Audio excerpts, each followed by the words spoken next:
Фестиваль «Италмас приглашает» всем очень понравился, потому что благодаря нему дети, участники этого фестиваля, конкурса, познают новое для себя, познают культуру России, познают специфику хореографии разных регионов. И в целом это, конечно же, развивает детей, развивает их духовную нравственность, культурную нравственность.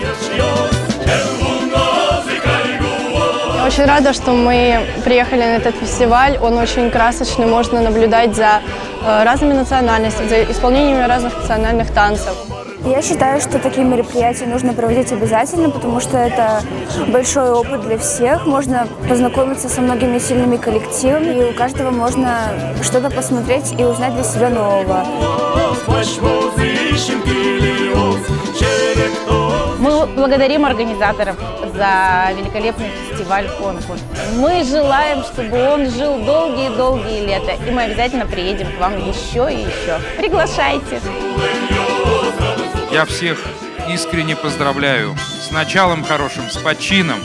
Праздник удался, фестиваль зародился, и у него большая жизнь. Хочется, чтобы этот фестиваль был постоянно действующим. Вам же хочется вернуться в Ижевск, да? Конечно, мы готовы вас принять с огромным удовольствием.